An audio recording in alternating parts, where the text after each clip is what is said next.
name is Dave. I'm wearing American flags, socks. We've covered that already. I'm sitting on the patio of peace, getting some thumbs downs. I'm gonna tell you right now, $18 stinking. For $18, I am 100% certain I would put like all of the money in the world up against the promise that for $18 I could change your life. It'll change your life. It will change your life. Will it really change my life, Dave? Yes. I've written a book for you. It is 18 American dollars. Why do you follow me if you don't already own my book? You, son, need this book. I'm gonna take off my American flag socks. I'm gonna sign them. I'm gonna write my name on them in an autograph fashion, and I'm gonna mail them to you as a prize for deciding to finally make a good choice in the month of October. I wish you hadn't waited till the end of the month, I'll be honest. But why do you follow me if you don't have the book? If you follow me and you don't have the book, we need to have a longer conversation because I bled into this. Leave says, I don't have a job and don't have any money. This $18 would be the fastest route to you getting paid, the fastest route to you finding your passion and your calling, the fastest route to you getting money, having abundance in your life. I would find a way to get $18 to get this book. God, Dave, that sounds like you're being disrespectful to people that don't have jobs. No, I'm saying that I think some of the answers as to why you don't have a job or how you find one when you don't currently have one might exist here because I spend a bunch of time talking about finding your purpose on this planet, unlocking the intention of your creator. I just believe in the depths of my soul that some of the answers might be here. I'm sorry that you don't have a job. There are resources, though, that exist. And I'm going to tell you right now, this is a freaking resource. $18, it's cheaper than taking a cab to go down and talk to somebody about how you find a job. It's not kicks. I'm going to do it because this is my calling. I don't have a choice. I was brought here, and I'm not leaving. So I'm going to serve you all well. Well, yes. You need those Mickey pancakes? All right, let me finish reading this chapter, then we're going to Mickey pancake it up. Make Mickey pancakes. Yeah, we're going to make Mickey pancakes as soon as we finish this chapter. But I want you to do it. I'm going to do it.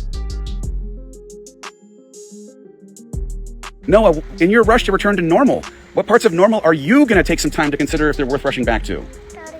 I didn't hear your answer. What don't you want to return to? Daddy. We're preaching out here, Noah. I need a strong, confident answer. Daddy. What don't you want to return to? Yes, Noah. Yes, Noah. Ford won't get the ingredients. Ford's not getting the ingredients out? Tell Ford to come out here. That's real. What's up? What's up, babe? How can I help you? I want you to make Mickey pancakes. Do you understand that when you ask like this in front of our friends on the internet, they think that I am a terrible person when I don't jump up immediately? Ladies and gentlemen, please rise and remove your hats. It's Mr. Ford Hollis! Ford, I need you to do something that will change the way these people feel interested in showing up for their life. If you're just joining us, my name's Dave. That's Ford Hollis. He is a literal genius. He was put on this earth to do insanely audacious things. Here we go. This is why, you guys are like, yo, just go spend time. Oh, go spend time with this? I know what you're saying. Listen to me and I want you to hear these words so clearly. No, look me in the eye. Look me in the eye. I love you more than any word I ever speak to you could ever fully express. Do you believe that? Wait, no, hold on. You're not looking at me. Hold on. Do you believe that? Do you believe that I love you? Okay, now let me tell you something about my love. Hey, can you tell these people to buy this book real quick? In Dave Hollis's previous book, Built Through Courage, I thought he had a few too many Bible references for comfort, specifically for a book that didn't outright state it was targeted at a Christian audience. Always look on the bright side of life. Or something like that. And when I did my review of Built Through Courage a little over a year ago now, in my fun Sailor Moon costume that I have since gotten rid of since I weirdly learned that it came from a fetish site without knowing it. Back when I did that review, I mentioned that Dave reminded me of this English teacher that I had back when I was in high school, the difference being that the English teacher that I had could actually write and had any type of grasp of the English language whatsoever. However, the one way that Dave reminded me of him was that this English teacher would always say, "Now, I'm not Father Tim and this is not my church." He would say that in a little bit of a tongue-in-cheek type of way. However, Dave didn't seem to be the same way. He was a little bit like, it doesn't matter what you believe, it doesn't matter where you're from, I'm not Father Dave, but I am Daddy Dave. You said you were Kurt. And in today's book of Dave's that we're going to review, he calls himself Daddy a few too many times for comfort, which is why we are going to be lighting a religious candle today in honor of Daddy Dave, in honor of Father Dave, which says, "Cancel me, Daddy," because today we're going in on Mr. Dave Hollis. So happy holidays, everyone! To Dave, we are going into our very new episode of our favorite series, Deep Daves. Dave. From the standpoint of, ooh. You will not go unpunished. You guys asked for it. What's up, my fellow Daves and Davinas? I'm Savvy, and welcome back to my channel, Savvy Writes Books, the channel where we talk about books and business, where today we have yet another book review for you guys, and today's video is a little special. The reason that it's special is that one of our old friends, Dave Hollis, someone whom we've covered multiple times on this channel, whose books I've reviewed ever since his first book, Get Out of Your Own Way, and then his book, Built Through Courage. Now he has a new book. I feel that with this new publication, Dave is starting to infringe on my turf. Because, I'll be real, while I have written some nonfiction books, and while I am working on a self-help-ish nonfiction book, and when I say self-help, it's not like manifest the life you want, believe in yourself. It's like a book of creative exercises to use toys and playing as a way to help you grow your business and things like that. So while I have written nonfiction targeted at the individual and things like that, my main area is fiction when I'm writing.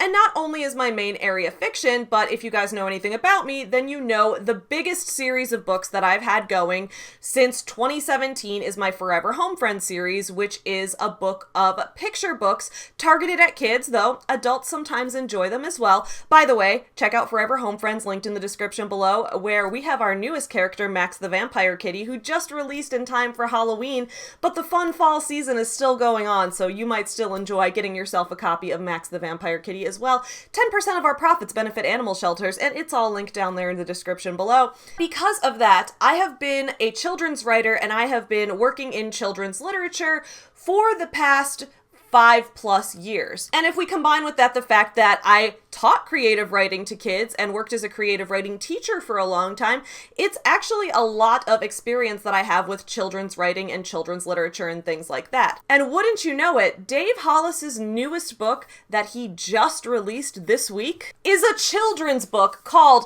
Here's to Your Dreams, a Tea Time with Noah book, written by Mr. Dave Hollis. I have a lot of issues with this book, but I feel uniquely qualified to comment on this book as it is directly in my area of knowledge. It is a book that is in the genre, which is directly in my area of expertise. So we are going to have a great time today reviewing this book and picking it all apart. And I hope you guys will stay with me on that journey today. But before we go too deep into all of that, it is very important that we quickly hear a word from today's sponsor. Today's video is sponsored by Magic Spoon, which is a high-protein, low-carb brand of cereal that makes a fantastic breakfast each morning. Eating breakfast has become more and more important for me during the past year, especially as I've ramped up my physical activity. If you want a fun little fitness update on me, here we go. My usual workout routine now involves going to the gym to lift weights with my trainer twice a week, lifting weights on my own once a week, running with Chewy along Lake Michigan 3 times a week. We'll see if I can keep up with that one when the Chicago winter rolls in, and going to boxing classes twice a week as well. That means that I need to make sure I'm eating plenty of food each day, especially plenty of protein. So having a high protein cereal to start off my day has been fantastic. A serving of Magic Spoon cereal has 13 to 14 grams of protein, 4 to 5 net grams of carbs, about 140 calories, and 0 grams of sugar, with the exception of the honey nut flavor, which is made with real honey and thus has 1 gram of sugar per serving. Their cereal bars, which come in flavors like cookies and cream and cocoa peanut butter, have 1 gram of sugar, 10 grams of protein, 4 net grams of carbs, and 130 calories per bar. All cereals and cereal bars are keto-friendly, gluten-free, grain-free, soy-free, and low-carb. If you're interested in trying Magic Spoon cereal for yourself, take a look in my description below where you can click my link and use my code SAVVY for $5 off your first order. On their site, you can build your very own variety box by choosing from best-selling flavors like Fruity, one of my favorites, Frosted, Peanut Butter, Cookies and Cream, and Maple Waffle, as well as other flavors like Honey Nut, Blueberry Muffin, and Cinnamon Roll, which is my other favorite. And you can add some of the cereal bars to your variety box as well. Magic Spoon ships to Canada and to the UK, in addition to throughout the US. Additionally, your purchase comes with a 100% happiness guarantee, so if for any reason you aren't happy with your purchase, they'll refund you your money, no questions asked. So go ahead and check out that link in my description below, or go to magicspoon.com/savvy and get $5 off your order today. Thank you again to Magic Spoon for sponsoring today's video. And in addition, I want to give a shout out to my Patreon supporters who have been there with me from the beginning of this channel, and the Patreon family keeps on growing. y'all watching right now, if you haven't already, please do take a look in the description below, because my Patreon supporters who give $5 a month and up have the option to link their own small businesses or causes they care about or anything else they'd like in that description below. So please go ahead and check them out, give them some views, give them some publicity, and to everyone who supports me on Patreon, I couldn't thank you guys enough. I really appreciate you believing in me and wanting to see more book reviews on this channel. It's been a while since we've covered Dave Hollis, so let's give a little recap on who this fella is, shall we? Dave Hollis is a former Disney executive who left his cushy 7-figure job to become a motivational guru and self-help speaker and things like that, which I think was probably one of the stupidest business decisions you can make in your life, but who am I to judge? He's still richer than I am. Outside of being the former head of global distribution for the Walt Disney Company, meaning he was essentially head of sales for all things Disney during the Marvel and Star Wars buyouts, and definitely amassed quite a bit of wealth from that. Outside of that, his other major claim to fame is having been married to Miss Rachel Hollis. Here at Globo Gym, we understand that ugliness and fatness are genetic disorders. Author of the best-selling self-help books Girl Wash Your Face, Girl Stop Apologizing, and all-around controversial figure whose career basically ended a little over a year ago when she went on TikTok and complained about how there's a woman who cleans her toilets and all that stuff. I have a whole playlist on her. I'll link it up in the cards. You can check that out. But while I've had plenty to say about Rachel's unique brand of girl bossery and gaslight gatekeep girl boss style self-help, the type of self-help that advocates for lifting yourself up by your stylish girl bosserific bootstraps rather than critiquing the systems at large that cause some of us to succeed while others fail. That's sexist. And while I've especially been critical of her support of multi-level marketing companies and speaking at their conferences, I've actually been kind of cool with leaving her alone because she's not really doing anything lately. I think we need to focus on Dave, because Dave, in my opinion, has always been the worst of the two of them. I reviewed Dave's book, Get Out of Your Own Way, which was a generic self-help book filled with boring stories and boring repetitive platitudes about how we need to believe in ourselves and take our relationship seriously, only for his wife Rachel to then leave him a couple months after the book came out. And then he put out Built Through Courage, the book of boat metaphors all about sailing the seas and being the captain of your own life and not sailing the ocean on someone else's map, despite the fact that Dave in this book is a captain and not a cartographer. Therefore, he would need to use someone else's map unless he wants to get terribly lost. But then again, Dave has always struck me as a little bit of the Christopher Columbus type, so what do I know? Maybe that's what he was going for. But that book sold poorly, leading to Dave's infamous Pancake Gate meltdown of October 2021, where on the day before Halloween, which I'm not sure if coincidentally was the morning directly after I released my negative review on that book, which got about 50,000 views, Dave the next morning got mad at his audience for not buying his book, went on a rant on Instagram Live while his daughter Noah sat there requesting that he please feed her some breakfast and please daddy give me some pancakes, while Dave sat there going, no, I have to give a speech to my friends on Instagram Live about how they're not buying my book and supporting me enough as an author. I don't even know why you follow me. I'm going to be honest. Sorry, it's early. We're on my patio of peace. Dave, go to your peaceful place. Don't yell at these people. Don't yell at these people. They're friends. We're trying to be friendly. Don't yell at these people. I'm just going to say, I'm coming back. I'm going to be a little intense for a second. I just want you to brace yourself. It's early. I'm wearing American flag socks. You know it's going to be a good day if you're wearing those American flag socks. Why do you follow me if you haven't bought my book? Why do you follow me? If you follow me and haven't bought my book, unfollow me. I was not the intended recipient, Noah. I will open it at 7:15 p.m. tonight when we get back in our vitamin game. No, the FDA has given a recommendation on the number of vitamins that children get to have in each day, and you, ma'am, are at your limit. I love you enough to say no, this is a boundary.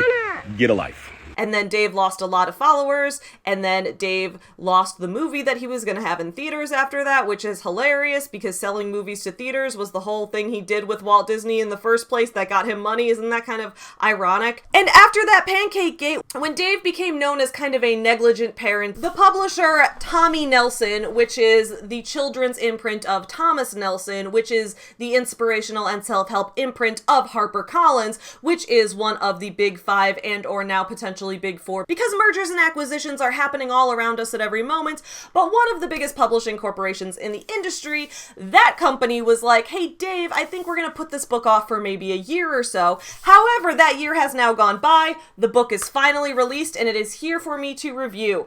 Here's to Your Dreams, a Tea Time with Noah book by Dave Hollis. Today, I'm going to be going into two major areas of this review. First, which is going to be the overall glaring problems with the concept of this very book in the first place and why this book shouldn't exist and is wildly unethical.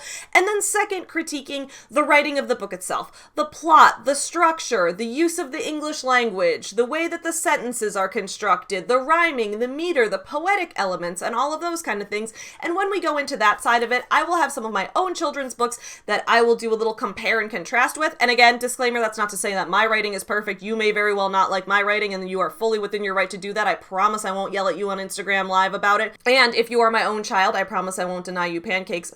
Which, to be fair, I don't have any children. I do have Chewy, and I've never given him pancakes, so maybe I was Dave all along. It would make sense. SAVY autocorrects to Dave because the D is next to the S on the keyboard. So here's the premise of Here's to Your Dreams by Dave Hollis. When Noah and Daddy's tea time leads to a brand new adventure, Noah must determine if she has what it takes to follow her dreams. But it's not all smooth sailing for Noah. In an effort to become a sea captain, Noah tries everything she can think of, from looking for a ship, to hiring a shipbuilder, to building the ship herself. Noah's predicament goes from bad to worse when a mighty storm comes crashing down on the sea. As Daddy shares wise and encouraging words throughout their journey, Noah learns that following your dreams isn't easy. It takes everything you've got. In this rollicking dad and daughter tale celebrating courage, ingenuity, and the old adage, try again, New York Times bestselling author Dave Hollis draws on the themes of his popular video series, Tea Time with Noah, to help kids believe in themselves, because nothing is out of their reach. Now, if you've been following Dave Hollis and the whole saga with all the controversy, it should be very obvious what's wrong to you with this, but in case you haven't, let's break it down. This is Dave. This is an artistic rendering of Dave Hollis himself. This is Noah. This is Dave's real daughter, an artistic rendering of her. Towards the back of the book, in the About the Author flap, there's a photo of Dave with his daughter, Noah. As the interior flap told us, this is based on the YouTube video series Tea Time with Noah that Dave used to host on his YouTube channel and on his Instagram Reels, Instagram videos, that kind of thing. Noah, I believe, is about 5 or 6 years old now. She's the youngest of Dave and Rachel's 4 children, and she's the one that Dave loves to use the most for clout on the internet. Now, if you guys know anything about me, you know that while I'm not a parent myself, I do have very strong opinions about parents using their kids for content on social media.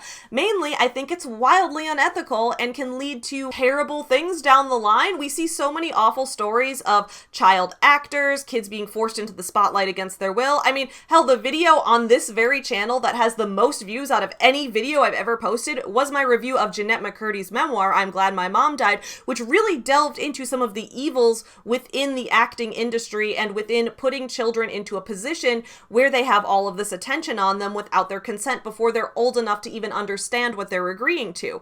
And in this book, in Jeanette McCurdy's book, and in a lot of the tales that former child stars tell, a lot of the cases were their parents pushing them into these roles and pressuring them to be in the spotlight. Even if kids wanted to be in the spotlight, a lot of times they're too young to understand what they're agreeing to and are still going along with what their parents are asking them to do. Because kids end up usually having so many tales of trauma, so many mental health issues down the line, including issues with mental illness, substance abuse, body image issues, a variety of things that tend to stem from these type of industries, I am not really a fan of putting your kids in the spotlight. And nowadays we're starting to see this new trend of influencer parents putting their kids in the spotlight, which the whole influencer thing wasn't really a job a generation ago. So I think we're finally going to get to the point where we're going to start seeing the children of former influencers starting to speak out about what their lives are like. And in a way, it's just as bad as the child acting industry. You could say it's not as bad because while the kids are not on network TV, they're usually more narrowcasted to an influencer parent's smaller audience. At the same time, that is their real life. They're not acting. They can't turn that off. Their parents are documenting what's really going on with them to thousands, if not millions of people. And there's something a little unethical to be said about that. So that's all to say that Dave's Tea Time with Noah series I found a little bit sus to begin with. That is the series on his channel where he and his daughter Noah sit down and they have a little tea party together, which On its own, if you and your dad sit down and have a little tea party and talk about stuff and shoot the breeze, adorable. I love it. Do it. That sounds so cute. It's a great way to be present and spend time with your kids. To make internet content out of it takes all the cuteness away and just makes it creepy and exploitative, in my personal opinion. When I heard he was then going to write a book about this and capitalize on it, I thought, wow, Dave, could you get any worse in the way that you treat your kids and use them for content? Can you tell me what goals are? That's not a goal, that is lettuce. A goal is when you set a vision of something that you want to try and accomplish. It's when you cast a, hey, I'm going to go in this direction. You gotta have a goal. You gotta have a goal. You gotta have a goal. You gotta have a goal. Set yourself a goal. There's a whole bunch of different kinds of health. There's physical health. It's about your body, how you feel. There's mental health. That's how you think. Emotional health. That's how you feel. And spiritual health. Wow. Here's the thing. Emotional health is all about your feelings. My feelings are great. Your feelings are great? Yeah. How are you feeling? My feelings are great. How come your face doesn't feel great when you say that? What is spiritual health? That's what we believe.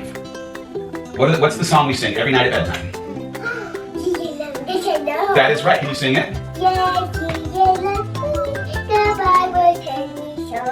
So not only is this a book profiting off of the child of an influencer being once again put into the spotlight without her knowledge or consent, this also is eerily reminiscent of, y'all remember Gone Girl? You remember Gone Girl, which was a wonderful thriller novel written by Gillian Flynn, adapted into a movie starring Rosamund Pike, who is hot as hell and helped me realize I was gay.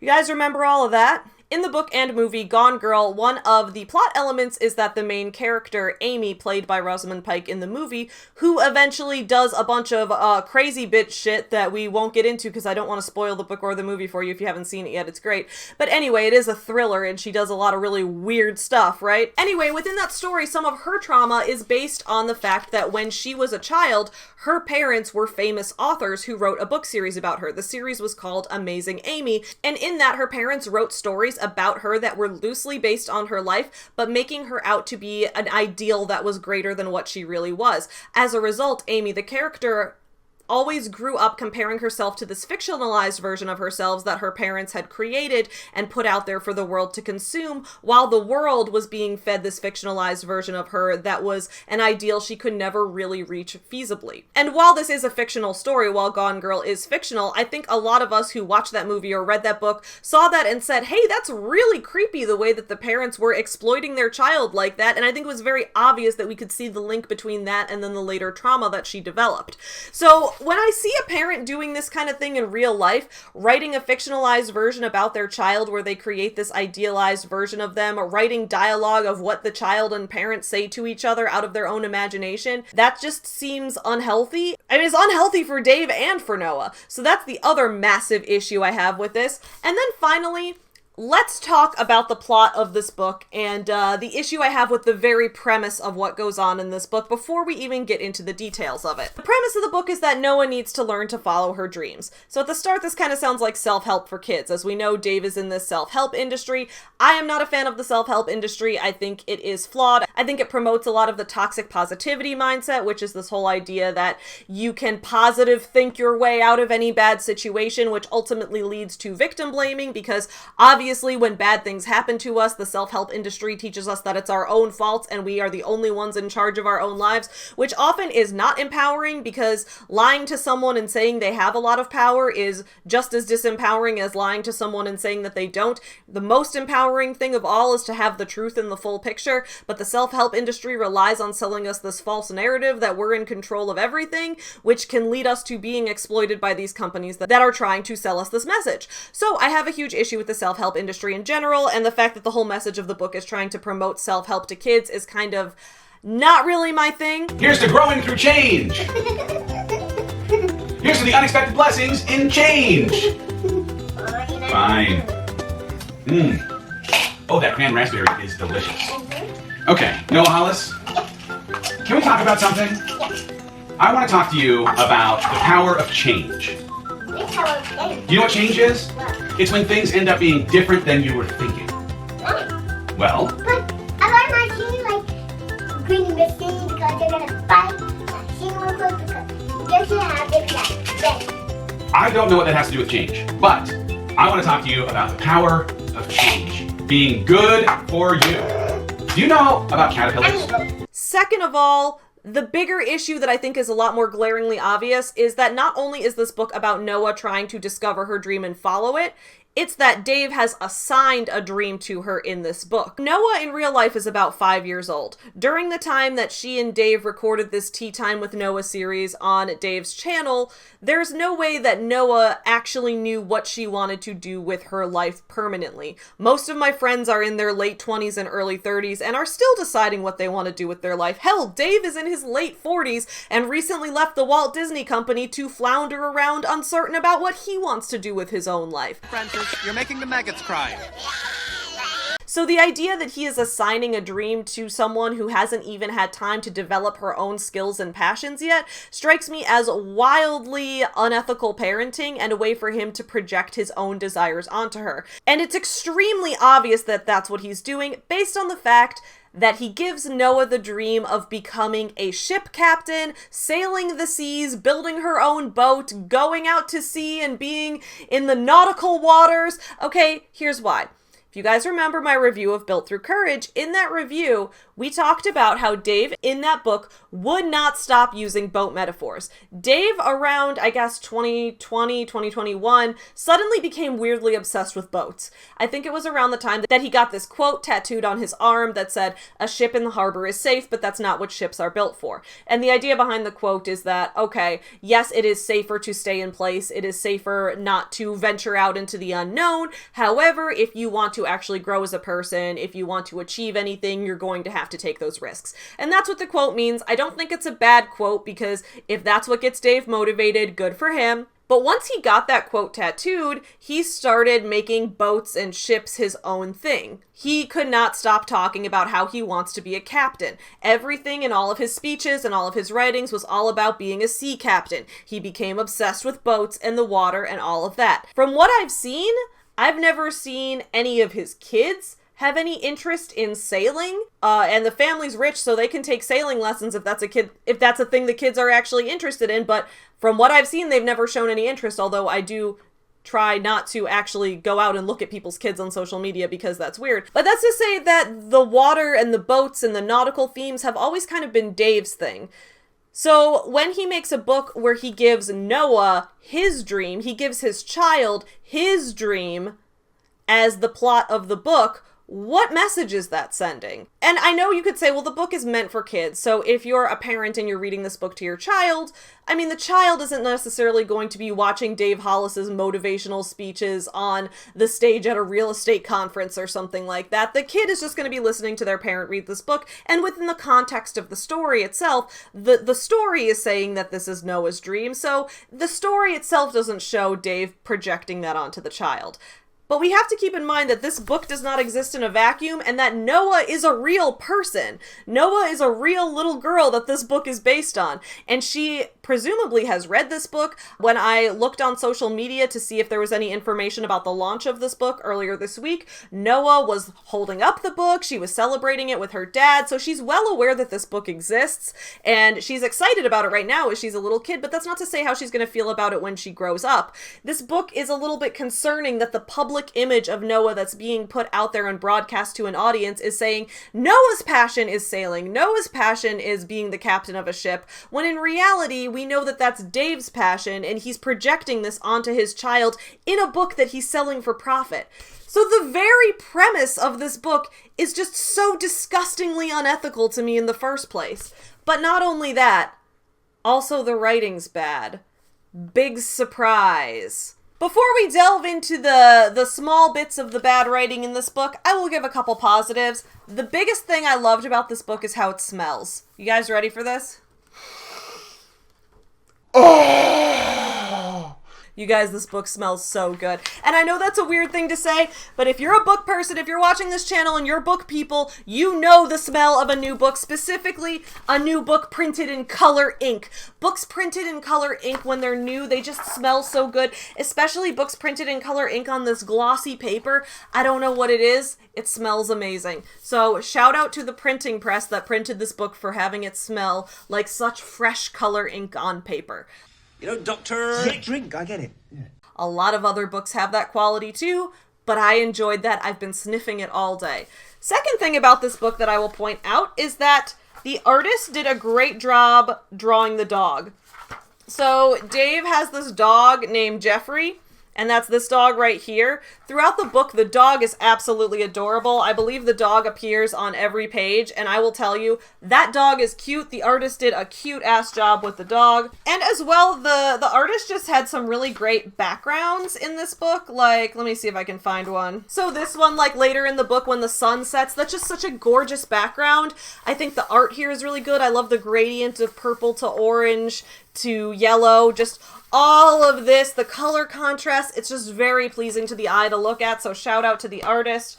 I also think there's this little picture. While I have an issue with Noah wanting to be a ship captain as the plot of the book, this image that he drew of her right here. On this page, she's over here imagining it, looking out at the ocean. Also, the dog looks really cute while they're doing that, but she's imagining it, and then there's a simplified version of the drawing that's supposed to be within her imagination, and I like how the simplified version has, like, stark white outlines on it. It has her eyes as two, like, simplified dots and more simple shapes and simple coloring, but still very whimsical and fun and skilled, and I thought this was just so cute to look at. So I will say the artist did a fantastic job.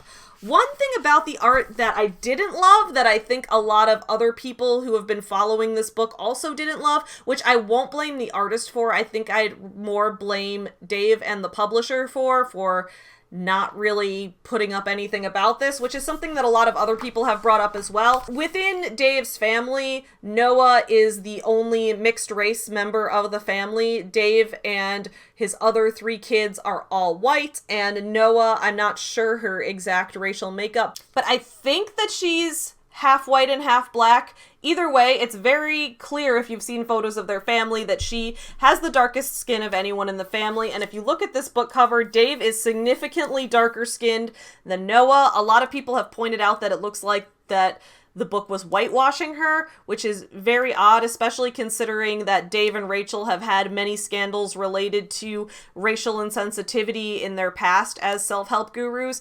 That and the fact that Dave makes such a big deal out of himself being an ally. He has that cringy ally tattoo on his arm where he always talks about how he's an ally to women and people of color and the LGBTQ community. In reality, Dave's an ally to no one but his own wallet. I had an issue with that. Throughout the book, it's not as obvious, so it could be some of the lighting and the shading on the cover. However, like, there are plenty of other places you can see throughout the book where Noah is still lighter skinned than Dave, and it's just very weird. I don't know if the book was, like, trying to show them looking very similar or something, but I mean, Noah is adopted, and that's something that the family is very open about. They talk to her about it. I believe Noah is still in contact with her birth mother and things like that, so I don't know why the book would just go out of their way to try to make them look as biologically related as possible. It just seems like a weird choice, so I wasn't really a fan of that. I want to say the premise in another universe where this book was not based on a real person, and this book was about a fictional child and their parent who were having a tea party, and during the tea party they clinked the glasses together and were transported to a magical land where their imaginations could do anything and anything was possible. That could be cute. That could be cute in a different universe, okay? Like, for example, this illustration, it's very whimsical and fun. You see them going off into imagination land. I really could see that being something cute and fun for kids to enjoy in a different situation where a real child were not being exploited to create this book in the first place. However, all of that falls apart when you look at one of the key elements of writing for children, which is creating character motivation and character agency within a protagonist who is a child or animal. So let me explain that real quick. Now, first, as a disclaimer, whenever I give writing advice, I want to make it clear that all writing is subjective, all storytelling is subjective. What you like is up to you, what you don't like is up to you. I am not the book police whatsoever. However, what I will say is that in my time writing for children and in my time having editors who have edited my work and editing others' work and being involved in critique groups of people who write for children and being an English teacher for children, in my time doing all of those things, it has kind of been an understanding within that childhood education literature community that when it comes to books for children, the books that children are most likely to relate to and most likely to connect with are the ones where a main character is either a child like them or is an animal. Generally, they don't relate as strongly to a main character who's an adult. I mean, there definitely could be exceptions. You know, Disney princesses, for example, tend to be closer to adults than to children, right?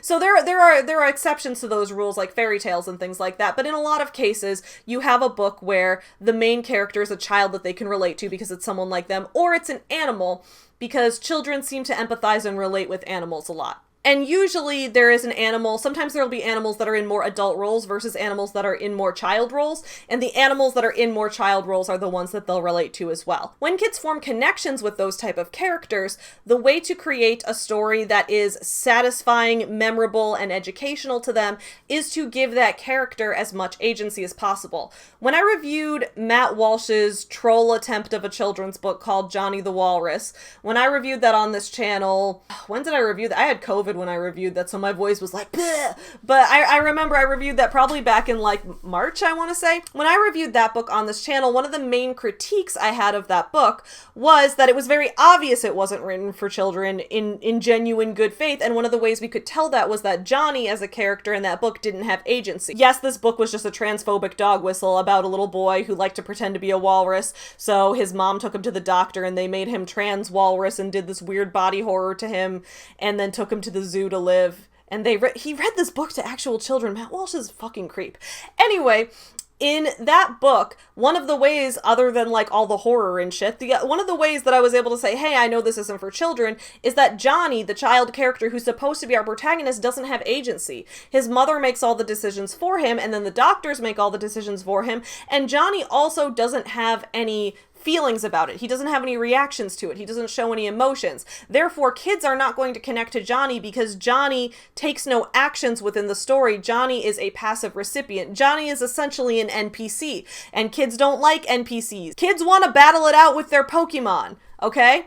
They don't want to walk past some guy who's cleaning the Pokemon Center bathrooms. You understand what I'm saying? Now, this book is a lot better than Johnny the Walrus, I'll give it that. But I want to give an example of how I had to learn this in my own writing, and I'll compare that to the way that Dave conveyed this in this book. So, for example, in Tea Time with Noah, in Here's to Your Dreams, the book kind of begins with Dave taking the initiative, Dave setting everything off, which is also probably a clue that this is a vanity project because Dave, of course, makes himself the hero in the story. He writes a story about himself being the hero and being such a good father. That's weird, isn't it? Isn't that's a weird thing to do. So, for example, there's a point where Noah and Dave decide to build this ship out of junk that they find on the beach, which, first of all, adorable illustration, super cute and whimsical, shout out to the artist. But there's a point where it says, "This is too hard," Noah said with a frown. "The sails are all wonky. We must tear it down." "No way," Daddy said. "We will learn as we go.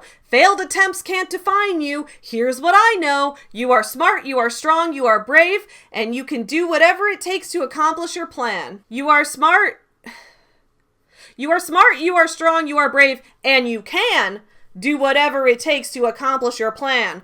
We'll get into how bad the poetry is in this soon, okay? So basically in this section, Noah is ready to give up. And when she's ready to give up, she doesn't like have her own realization. She doesn't figure out a solution to the problem on her own. When she's ready to give up, the way that she decides not to give up is because Dave, the adult in the situation, tells her she's not allowed to. That's taking agency away from the child protagonist. That's generally not considered great for children's writing. Similar thing happens later when Noah and Dave encounter a rainstorm, which once again, beautiful illustration. Noah and Dave encounter a rainstorm, and it says, "The sky opened up and the rain came down fast. The wind blew the sails right off of the mast. We're sinking," cried Noah. "What should we do now? I must save the ship, but I don't know how. I'm a terrible captain. You know that it's true because a good captain would know what to do." Noah grabbed her raincoat and covered her head. She wished she were home, all cozy in bed. She started to cry, but then had a thought. "We may not have sails, but we'll use what we've got. As a captain, I rule that our coats will be sails. The this ship's sinking fast. Daddy, fill up those pails. So this section is slightly better than the previous one because in this section, Noah has the idea to use the coats as sails, so it's her own idea. However, it's just like Noah had a thought out of nowhere all of a sudden. It's not showing Noah's process of getting there, if that makes sense. And because of that, Noah is shown more as someone who, while she is the main character and she's theoretically driving the story, Dave still has a lot of the agency and a lot of the ability to push her and guide her, which I guess is Dave's way of showing a parent and child relationship. And yes, that would be true in real life, but we've got to remember that one of the things many kids love about stories is that they're not real life, that there's something else, and that there's a main character who has the ability to make decisions and to solve problems on their own, and that we can see that. And that's not to say that parents shouldn't be present in children's stories, because, you know, having parental absence entirely is one of the main complaints I have about a lot of the YA genre in general. So I think parental presence in stories is important. However, when you're talking about a picture book for children that they're going to connect to, and they're going to say, hey, this main character is someone I want to look up to, it's someone I want to be like, this person is someone that I understand their motivations, generally having the parent guiding them a whole lot and encouraging them too much, it's going to muddy that a little bit because they're going to see the parent as having more of an influence on the situation than the child, which again, then they're going to connect more to the parent character, and that's weird because the parent character is not who you're meant to connect to. Does that make sense? I'm going to give an example in my own writing. Here we go. First children's book I ever wrote. It's funny because this is the first children's book Dave ever wrote. Also, look at the size difference. I don't know if it's clear on video how big this book is. It's huge. This is my books from the Forever Home Friend series, and these are not small. They're like normal sized. So anyway, this Dave's book is just huge. I can't imagine how expensive this was to print. Anyway, I'm going to give an example from the first children's book I ever wrote, which was Princess Allie, which is the first book in the Forever Home Friend series and is about a little black lab puppy named Allie who wants to be a princess because at the shelter they read her princess stories all the time, and she's got this grand vision in her head that once she gets adopted, she can go live her own royal life. This is just the plot of Princess Allie real quick, sorry. There's this stylish woman who adopts her, and she says, I'm going to treat you like a little princess to the puppy, and Allie gets the wrong idea and thinks, ooh, this whole house is mine.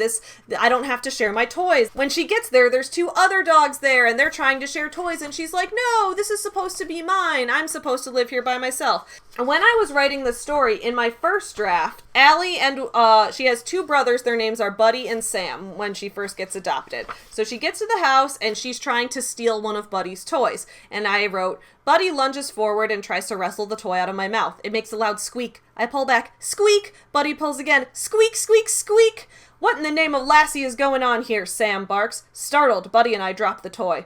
You two are louder than fireworks on the 4th of July. Can't old Sammy ever get any peace and quiet around here? In my original first draft of the book, that's kind of where that scene ended. Allie and Buddy were making a lot of noise, and then Sam, who's the older dog, decides to say, hey, you're disrupting my sleep. Can you guys cut it out? And in that moment, Allie starts to feel bad about what she did, and then in my original draft, Sam gave her a little bit of a lecture, and she started to understand, and she felt better, and then soon the dogs became friends. A lot of the feedback I got on that very first draft, which I wrote, God, almost 10 years ago now, a lot of the feedback I got on that were people saying, okay, I mean, this is cute when they're playing together, but then you get to this point where Allie is basically being lectured into being a different way. There's an older dog character who's guiding her in this way, and she's not coming to the solution on her own. She's not figuring it out on her own in a way that kids are going to relate to. Allie herself needs a little more agency. You need to do a little more to make her be the one to figure it out, see what you can do with that. And that was one of the best pieces of advice I ever got in that moment.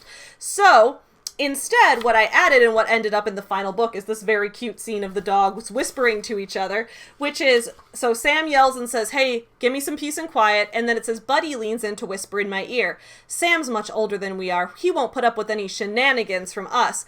I start giggling. Shenanigans is a funny word. Buddy laughs along with me. Next thing I know, Buddy and I have lost ourselves in a fit of laughter. That's when it hits me. Buddy might not be fancy or glamorous, but he's fun. Maybe playing with him could be fun too. And so that's when she gives him a chance, and the two of them start playing with the ball together, and then they become best friends. So that's kind of how this story goes on like that.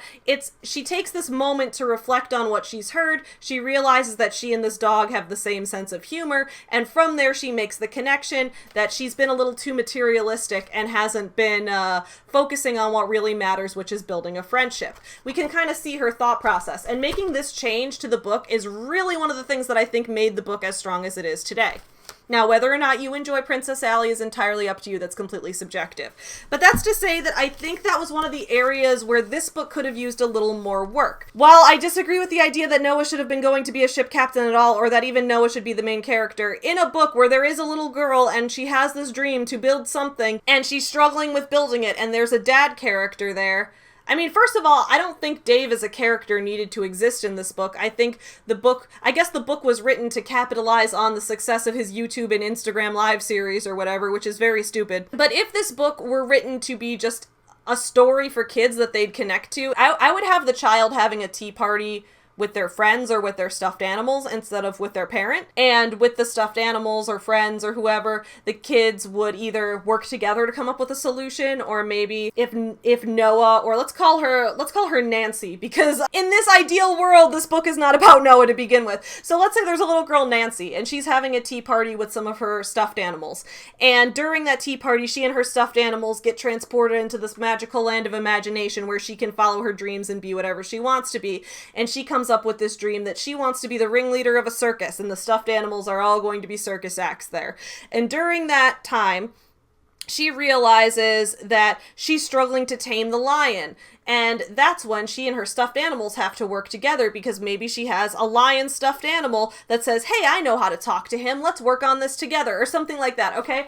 You're giving the children more agency, and you're giving the childlike characters more agency to work the problem out on their own, which is something children are going to connect to more. So, Tea Time with Nancy, the circus story, is already better, and I just wrote it in 3 seconds. Now, when I reviewed this book on Goodreads, I gave it 2 stars, and I said that the 2 stars were for the fact that it rhymes. I'm a sucker for things that rhyme, you guys. I listen to Eminem all day long, okay? Because I am a sucker for as many rhymes as you can jam into one sentence, okay? But you still gotta rhyme things well. So the rhymes in this book weren't done particularly well, and I will say that I know it is hard to write a book in rhyming verse that does well with it. And I know this because I myself have written one book in rhyming verse, and it is this one. It is called The Love of Senior Dogs. It is the 5th book in the Forever Home Friends series, and it's a book that at the beginning of 2021 or 2020, at the beginning of one of those recent years, the pandemic has made time an illusion. I don't know when any time is anymore.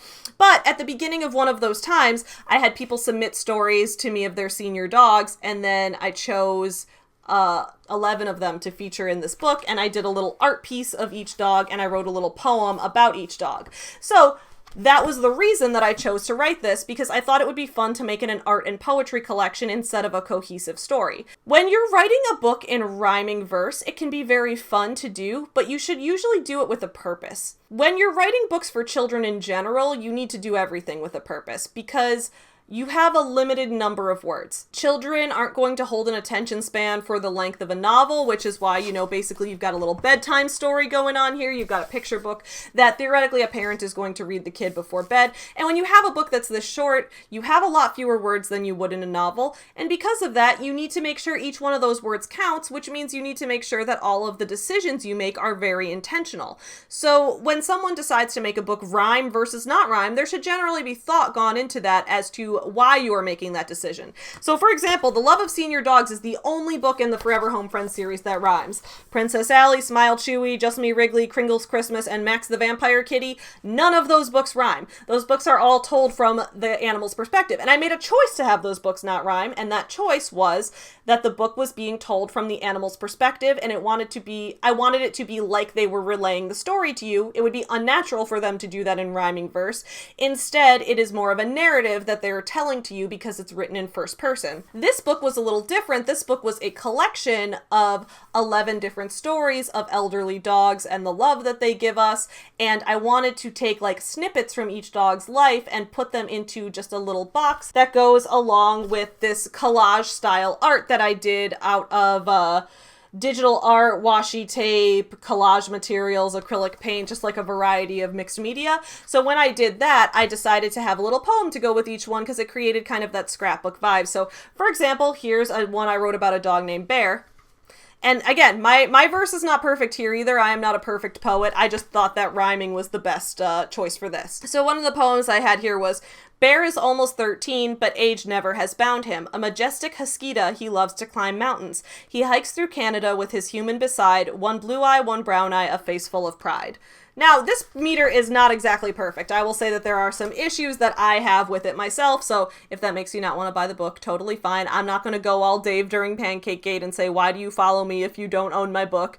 You can follow me just because you think I'm pretty if you want. Yeah, I think each line is about 12 syllables long, and again, it's not perfect because the syllable alternating isn't perfect there either, and Dave's book suffers from this a lot, though. To the point where I'm like, okay, if this book... I'm not the poetry police. As you guys know, as I've just shown you, my poetry is definitely not perfect. I don't think that there are necessarily rules to poetry or rules to rhyming that say you have to write it in iambic pentameter, or you have to write it in iambic trimeter, or you have to write it in a style where every other syllable alternates. Because again, all writing is subjective, and if a certain rhythm sounds nice to you, but it doesn't sound nice to somebody else, that is fully within your right. But I just found a lot of this writing to be extremely awkward, and I don't know why it was written in rhyming verse other than I'm wondering if Dave was maybe using it as a creative crutch, like he knew that he wasn't going to be necessarily good at coming up with colorful language that children would find engaging without using rhyme, because the majority of children's books and picture books that I've connected with are not rhyming. And while I enjoy things that rhyme, I enjoy songs that rhyme, I enjoy Eminem putting as many rhymes as he can into a 2-second span. I enjoy all of that, right? But I don't think that a children's book rhyming necessarily is the right choice for every book. In the case of a narrative story where you're watching events unfold, you know, sometimes a rhyme can work for that. But in this case, I felt that in a sense it was used as a crutch, because if you're writing a children's book and you're thinking, oh my God, what's going to set my book apart from the other books? What's going to make someone think that my language is interesting or that I'm an interesting writer? Oh, I can rhyme. Kids love when things rhyme. Rhymes are memorable. It'll be like a nursery rhyme you can sing to a kid, and it almost starts to feel like a cop-out. So it's like, okay, now I don't have to worry about making the language fun, about making the words pop, about making there be any alliteration or using any literary devices other than rhyming in this book. At least that's kind of the way it started to feel to me. Let's give some examples, because I think a lot of the rhythm is way off in some parts of this book. So let's take a look at this page, for example, where Noah and Dave are starting to build their ship. Once they had supplies, they started to build. That has good rhythm. Once they had supplies, they started to build. That's 10 syllables, every other syllable stressed. That sounds nice. But soon they discovered they weren't very skilled. They needed to find a shipbuilder fast, someone who knew the stern from the mast. Honestly, that section isn't bad. The next page is where it starts to fall apart, in my opinion. Now, whether or not the rhythm works depends, I guess, partially on if you think Noah as a name is one syllable or two. Some people say it like Noah, and some people say it like Noah. I don't know. I think that really depends. I see it as 2 syllables, which makes it kind of fall apart a little more. It's like, Noah went door to door, but had no success. She and Daddy kept building, but oh, what a mess. It sure didn't look like a ship, not one bit. Noah felt like she'd failed. She wanted to quit. So I think there's just too many syllables in this line. It sure didn't look like a ship.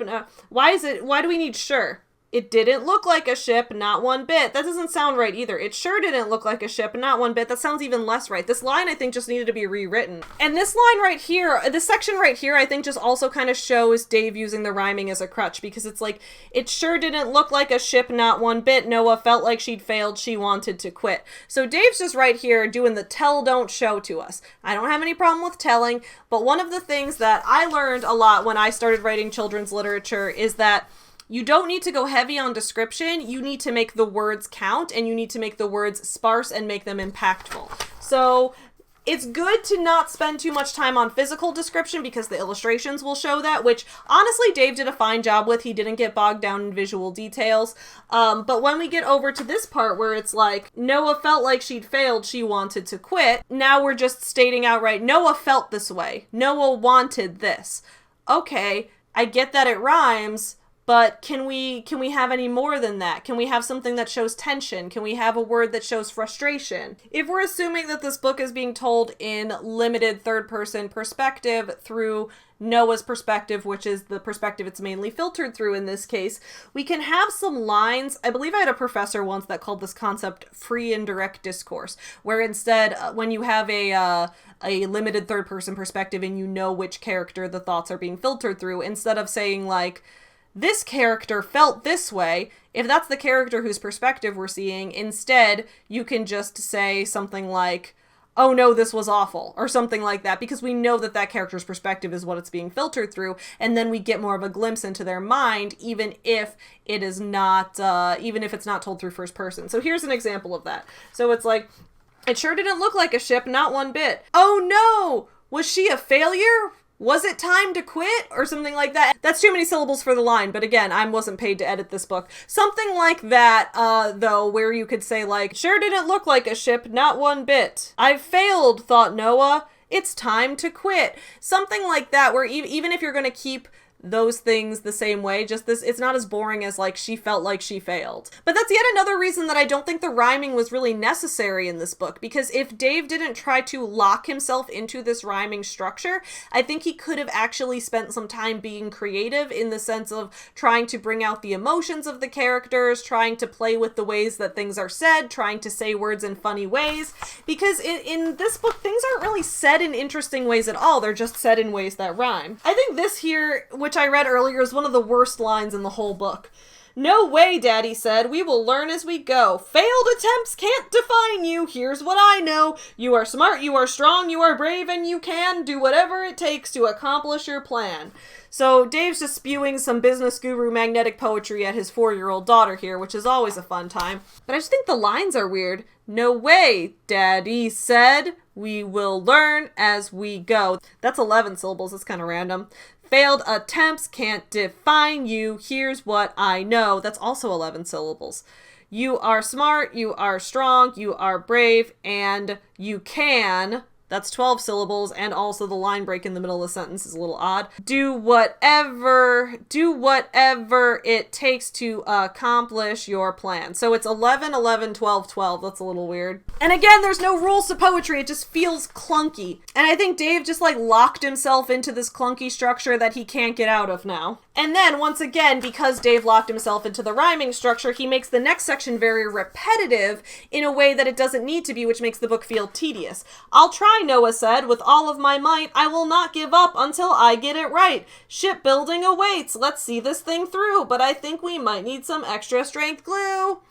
So the issue here is that Noah's repeating the same words over and over again. And remember, in a children's book, you want the words to each pack a punch. You want the words to mean something. You don't want a character to waste time stating the same thing over and over again, or you don't want to waste time having the narration state the same thing over and over again, because kids get bored, okay? I'll try, Noah said, with all of my might. I will not give up until I get it right. Shipbuilding awaits. Let's see this thing through. Those are all saying the same thing. We didn't need any of that. If Dave had let this not have to be told in a 4-line rhyming stanza structure, which this book didn't need to be, I'll try, Noah said, with all of my might. That's all we need. Or, I'll try, Noah said. Shipbuilding awaits. Here we go. If we didn't have this rhyme, this would have been great. So Dave gives Noah a little pep talk, and then Noah says, I'll try. Shipbuilding awaits. Where do we keep the glue, Daddy? And then Dave could help her find the glue or something. You know, something like that would be kind of cute. It doesn't need to rhyme. I think the rhyming is actually more of a distraction than anything, now that I'm thinking of it. I take back what I said on Goodreads. I think the rhyming is more of a distraction than anything, because this story has a lot going on. It's like they're at the tea party and Dave gives a motivational speech, and then they're transported somewhere, and then Noah tries out a bunch of different dreams, and then she decides to become a ship captain, and then they can't build the boat, and then they're struggling to build it, and then they're struggling to sail. That's a lot that's going on to also have a rhyming structure. When you have that much going on, if you're going to be reading this to a kid, it needs to kind of be a little more direct and a little more colorful and fun in the language as opposed to this rhyming thing, which is more of a distraction than anything. So I'm just a little lost right here. Yeah, this page is a mess too. So this is after they succeed with saving the day. "You did it," cheered Daddy. "You saved us from harm." And then he saluted with a snap of his arm. That line's fine. "I never gave up, even though it was tough." And then Noah smiled. "Now I know I'm enough." Now I know I'm enough. What does that mean? Noah knows she's enough. This is one of those abstract self-help concepts. Being enough, doing enough. Am I enough as a human? Am I self-actualized? Am I fulfilled? Have I reached my dreams in the peak of the mountain? This is stuff that I barely understand, let alone a kid could understand. All of this is just very, over a kid's head. Like, now I know I'm enough. Enough for what? And Noah didn't have an existential crisis in this book. Like, yeah, she thought maybe she wasn't good at captaining a ship. But she was like, now I know I'm enough. What is that supposed to mean? Anyway, let's continue. "Yes, you are," Daddy said. "I'm so proud of you." Noah laughed as she said, "I'm proud of me too." The raindrops stopped falling, the sun filled the sky, and Noah and Daddy gave fives way up high. They gave fives way up high. See, the picture, first of all, shows them high-fiving. We don't even need to say that they high-fived, and then to say fives way up high sounds weird, and it's like it was written to fit the rhyme. So it just sounds so incredibly awkward. Also, what made Noah want to build a ship in the first place? I will say, when I first wrote the book Princess Alley that I showed a minute ago, one of the first things when I brought my very first draft of it to my very first critique group back in 2015, they were like, what makes this little puppy want to be a princess? Because when I first wrote the book, it was like, little Allie was like, I want to be a princess. I'm going to be a little princess puppy. And everyone's going to do what I say because I'm royalty. And then she had her little story of learning to love the non-material things in life and all of that.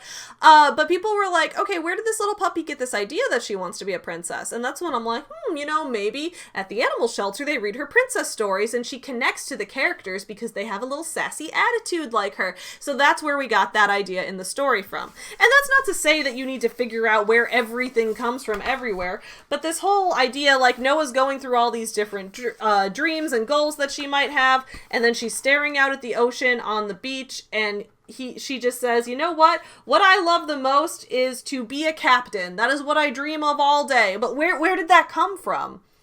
Where did that come from? We know in reality it came from Dave projecting his own obsession with the water that no one knows where it's from. Dave projecting his own weird obsession with being a captain onto his child and making his child live out his dream vicariously in this book, which Dave really needs to work out in therapy.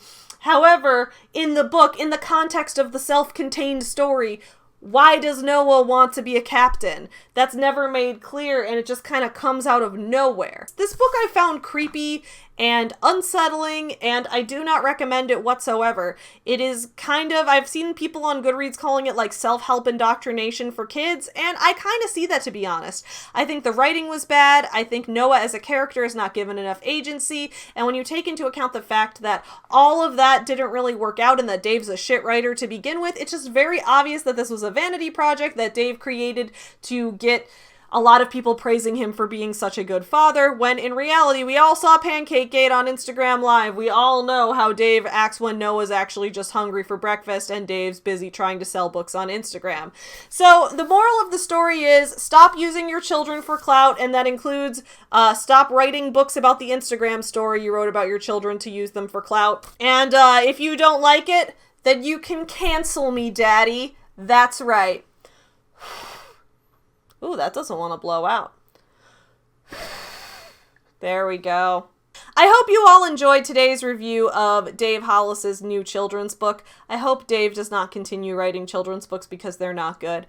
I will see you guys again next week for more videos. Thank you again to my sponsor, Magic Spoon, for sponsoring this video. And thank you all for watching and being amazing small business supporters. I will see you next week. In the meantime, keep on supporting small businesses and have a great start to your weekend. Bye! Dave! From the standpoint of, ooh, you will not go unpunished. You guys asked for it.